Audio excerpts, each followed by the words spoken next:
Undisputed. TGIF, happy Friday, everybody, and welcome into Undisputed. Glad y'all are joining us today. I'm Jen Hale, here alongside Skip Bayless and Shannon Sharp. Guys, how we doing this morning? Yeah, you see that old starter kit? I got that old Skip Bayless starter kit on. Wait a second. I've been blinded. I cannot see anymore. I've been bejeweled. Is that big enough? Hold on. Huh? This little Skip Bayless starter kit. That's all this is. There's no egomania on the other side of the table, is there? I got my number. You got your name on your chain. Well, it was a gift. You bought yours. It was a gift from me to me. Yeah.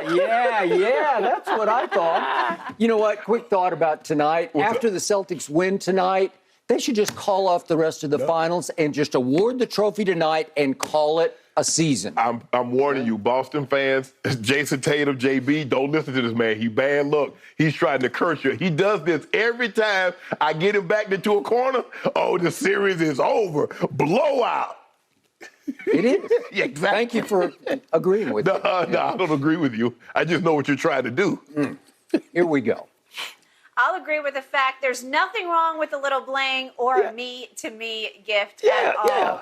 All right, guys, let's dive in. So much to get to today because this Game 4 is going to be electric tonight. The NBA Finals resuming with Game 4 in Boston, of course. The Warriors trailing 2-1. However, Klay Thompson doesn't seem too worried. The Warriors guard compared their current situation to that 2015 Finals against LeBron and the Cavs.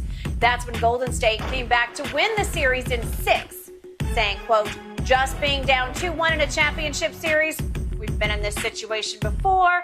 I'm getting big 2015 vibes. Of course, the personnel's a little different this time around, right? Shannon, do you think there's any truth to that 2015 to now comparison? Absolutely not. So which of the two best players, which of the 2-3 best players of the Boston Celtics are no longer going to play the rest of this series? Because that's what Klay fails to realize. Kyrie went out in overtime with Game 1. Kevin Love never set foot in the NBA Finals. He did not. So the best player was LeBron. The next two best players basically played a game, and the other never played. So Marcus Smart, whether you think it's Jaylen Brown or Jason Tatum, one of those guys in Marcus Smart needs to be out the rest of the series, go on vacation, because that's the only similarities that I'm going to see from Klay Thompson. I know what Klay is trying to do. Klay understands what he's up against. And let me tell you what happened in 2015, Skip. Do you realize in 2015, Klay Thompson was 25 years of age? He's now 32, coming off 2 major injuries. Steph Curry was 27. He's 34, and he just got injured in the last game. He did. Draymond was 25. He's now 32. How's Draymond looked in this series? So there's a lot of things that have changed. I get it that you're down 2-1. I get it that you feel like you've been familiar. But this is what they do, Skip. Remember in Draymond, the first game they lost, we feel very, very confident. Well, this is a different animal. This is a different animal because the thing with the Boston Celtics is that they're a much deeper team.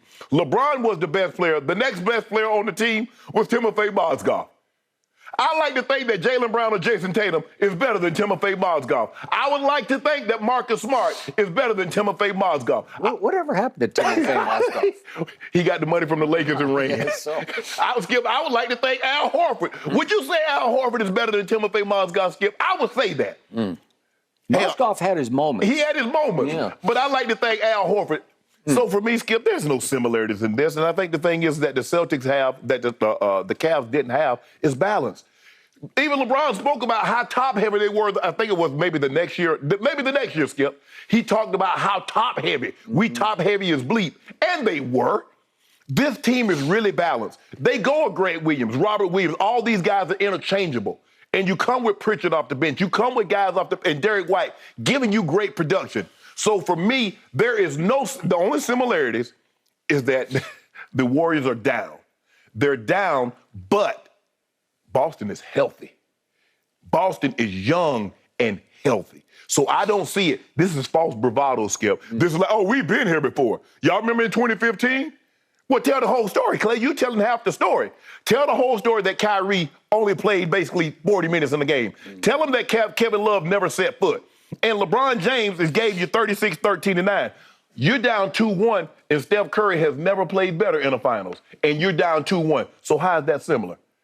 And what you had back then, Skip, is that you had a Barbosa, and you had a Sean Livingston, and you had an Iggy. The thing that helped you was your depth. Your guys didn't give you that same kind of production. So I disagree. Other than being down 2-1 and it's Golden State, I see no other similarities between 2015 and 2022. Okay, I hear all the points that you made, but I don't think this was false bravado. I believe this was a desperate historical reach from a man who is just flat out desperate for any shred of hope that he could latch on to to call back the fairly distant but glorious past of this basketball team. Once upon a time looked like a dynasty. Right. You could argue it was a dynasty once Kevin Durant got there. And by the way, he ain't walking through that door tonight in Boston. And even if he could, as a KD, come back. No. All right. So I'm going to go a little deeper dive on what happened in 2015. And obviously, I give you no Kevin Love at all. He was gone before. And Kyrie, unfortunately, fractured his knee? Kneecap. Gosh. In overtime of game one. That game was won by Golden State, 108-100 at Golden State in overtime. Mm-hmm. Okay, now, where did the comparisons lie? It was 2-1 Cleveland with game 4 in Cleveland. So that is a comparison. Mm-hmm. So it's game 4 tonight in Boston, right? And what had happened to Stephen Curry, this gets completely, utterly overlooked. What had happened to Steph in the first 3 games of that 2015 finals? He was coming off his first MVP.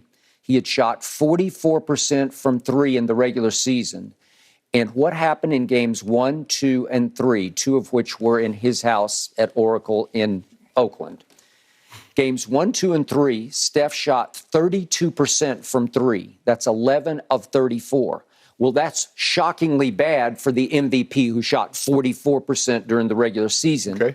And it helped contribute to 2-1 in favor of Cleveland, because also in those first 3 games, Steph went 4 turnovers in game 1, then 6 in game 2, and 6 in game 3. Let's look quickly at game 2, because that was the turning point game, because Cleveland was down a game. Right. Now, this is at Oakland, at Oracle, and it goes to overtime. And down the stretch of that game, guess who steps up to the free throw line with 10 seconds left? Down 1 for the Cleveland Cavaliers. Little Nelly, little Matthew Dellavedova. He steps up to the line and goes swish, swish to put Cleveland up a point with 10 seconds left.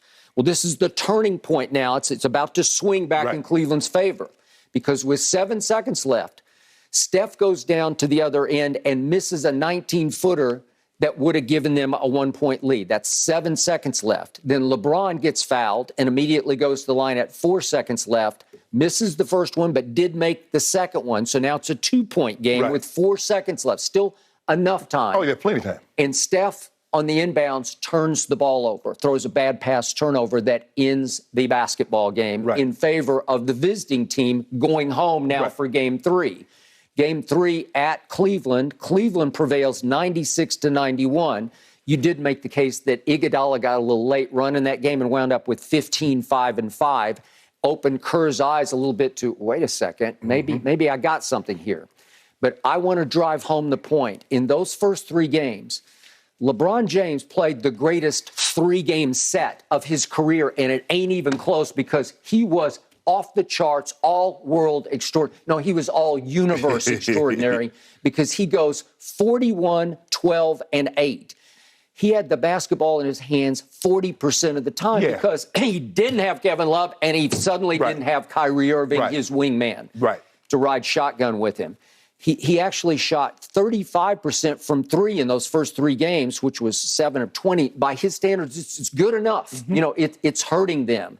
And by the way, he stepped up to the free throw line because he's getting fouled like crazy, made 30 of 40 free throws in the first 3 games. That's 75%, which is a tick above what he usually does. So I'm like, way to go, way to go, way to go. I was raving about him back on the old show that I did, because we were there at the finals.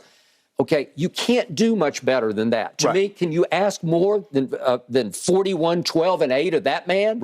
That's the apex to me. That's the epitome of the greatness of LeBron James were those 3 games. What happened fatefully in Game 4? Steve Kerr makes, to me, the greatest strategic decision, the greatest coach's decision, I think, in the history of the finals. He just says, I'm going to put Andre Iguodala, into the starting lineup. Well, you're doing the age differences from now to then, Yeah. Okay. So at that point, Iggy was actually an older player. He was 31. Right. Well, guess what he is tonight? He's 38. And he has had a wounded knee of some sort, but he is questionable for tonight. So again, fast forwarding back into the present, is Iggy going to change the game tonight? That Iguodala is not walking through that door. I don't think so. I mean, he tried to play him in Game 1 down the stretch.